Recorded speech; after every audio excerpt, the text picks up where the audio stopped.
So I figure I would just process and bask in my little accomplishment of the 27 pages, which really actually is only half of what I usually have done because some of my chapters have been like 70 pages long and whatever.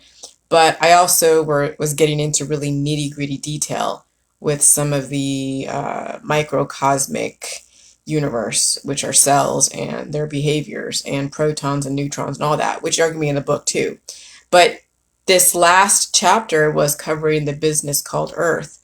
And I really had to figure out how I was going to discuss, you know, juxtapositioning like my framework of the business called Earth, applying the types of business process, best practices, type of technology, and then where do the Georgia Guidestones also come into play, and then the tenets of the best practices for Jilly Juice, those 10 items that I posted, and so here's the thing. The universe, we don't know where the universe came from. You could say it's God, you could say whatever. There is a static universe that allowed evolution to happen. And where did that static come from? Because those are the pluses and minuses, and there was a third entity, which is a trinity, which is the intelligence that actually allowed us to take the pluses and minuses with all the different elements and chemicals and then create something from that or convert. But you can call create because it wasn't there before until it became there, right? That's like when you create something that you've never done before. You've taken things that were already existing and you reconfigure the chemical processes, and then you made something like an innovation or a design or an invention. Okay. And so, does it really matter where the universe came from? No. We have all the different elements, we have itemized the elements, and we may even discover new elements from different planets if we can get to light years away from us. So there's probably other elements in the universe that we're not even aware of that eventually may make it to the elemental periodic tables or the periodic tables of elements. And so I'm not even going to go there in my book on speculating where COVID-19 came from. The thing is, we have to evolve as a society.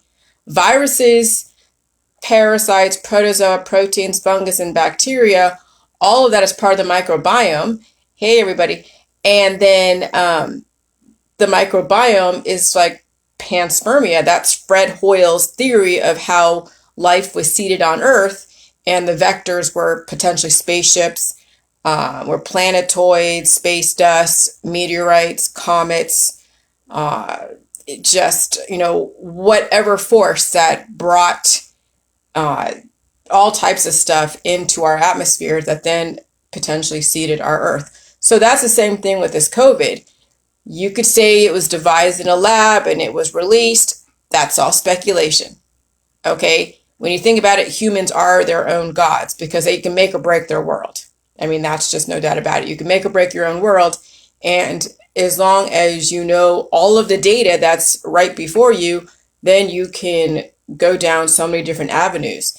So I am going to be positioning my information not to come from a conspiratorial point of view, but it's going to come from hey, it's here. We have evolution. We have viruses. We have cancer, disease, and chronic illness. We have potential for indefinite life. We have 3 options. We have indefinite life, indefinite death, and the illusion of life, which is basically what's going on right now outside of the Jilly Juice parameters, is that we have people who are living an illusion of life, and then eventually they're going to age and degrade and then be a blip on this earth. And so I'm saying that maybe we could have 3 options. And here are all of your options. These are the substantiation behind indefinite life and the illusions of life and death. This has been already substantiated through science, through religion, and through politics on some level.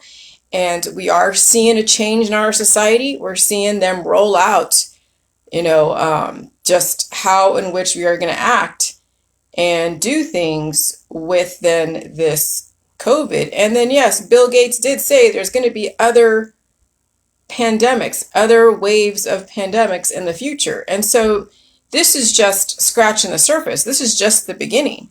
The Georgia Guidestones, which is the first tenet that maintain humanity under 500 million in perpetual balance with nature, well, there's no time frame with that.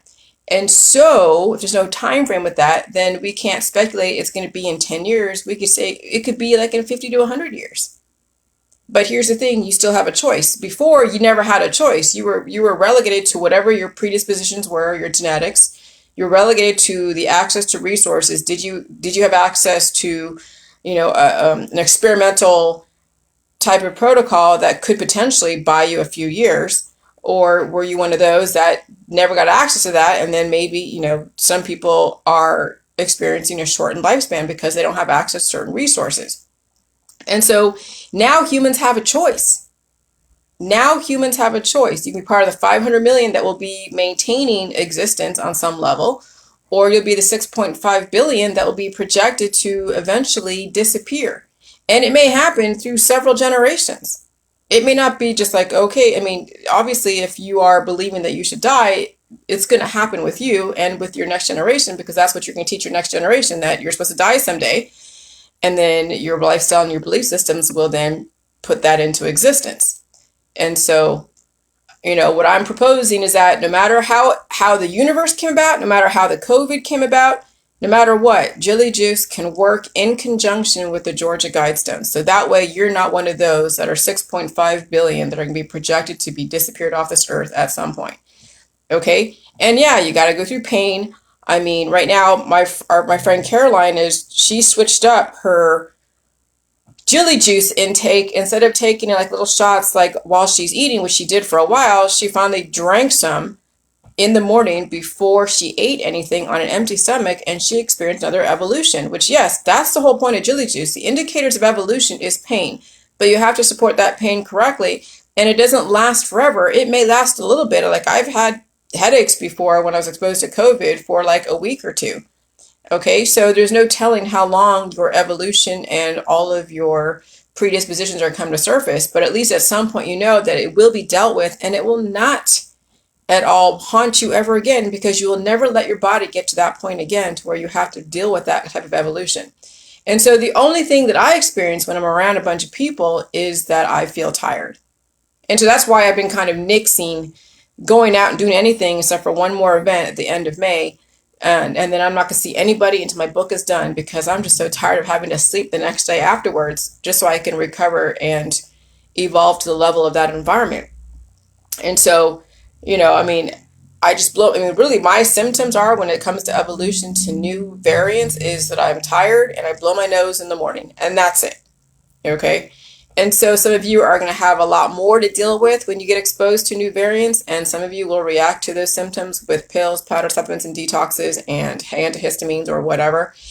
And that's your own prerogative, but that's actually a sign of evolution. And how you respond to your evolution will determine your longevity. Okay, so a new tone is going to be taken with my book, and it's going to come from, like, when I talk about the masters of illusions. Well, yeah, I mean, if magic was what created the universe to give us the static and the stability to allow evolution to happen, then magic and illusions had to happen at the earth level, to where then, yeah, we're going to be experiencing forced evolution through viral releases. And where they came from, I can't tell you again. We can all speculate. And so we have people who are magicians of illusions, that will need to extract gifts and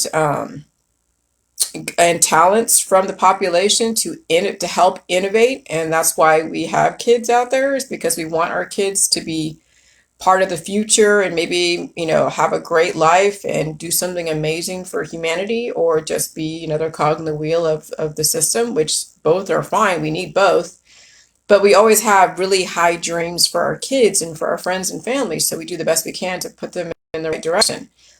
And so anyways, yeah, so the magicians and the magicians of illusions are going to then, create a society of where you have all these different distractions and different things, and they use biotech to kind of nip and tuck and do stuff, and that way they extract the most out of you. And sometimes Not everybody survives all of the bioengineering, and so then people pass away. And so I'm just saying maybe it doesn't have to happen that way. Okay, that we all have the potential to not only express our talents, but not to die from somebody taking our talents on a daily basis, that we have the ability to regenerate. And that's really what it comes down to, is the ability to regenerate at the micro level. Because if you can heal skin on your finger, in a short amount of time, then imagine if you have a deeper healing within your organs, what kind of healing and what kind of potential of longevity you would have at the micro level. And so, anyways, but I wanted to put that out there so that way people are not going to think that Jilly Juice, the new Jilly Juice book, is going to come from a point of conspiracy. Absolutely not. I'm going to still bring in the gods and the Greeks, and, bring in some Roman history, because I think the gods were actually some kind of humanoids. And just like when we go into indigenous populations, like Columbus went into we thought was the West Indies, but actually was America. He was like a god to the indigenous population, showing them guns and blunderbusses and food, and yes, viruses. Of which, yes, they didn't realize that those viruses would wipe out a population that was not used to that data, that need to be transitioned very slowly, but they just kind of, inserted themselves aggressively, and that shock of a new environment, definitely decimated. And it wasn't their intention, but also some were not open to the evolution either, and they resisted. And so yeah, so anyways, I'm rambling. I'm gonna do my thing. I'm wired. I drank so much coffee. So I'll talk to you guys later. Have a good day. Bye.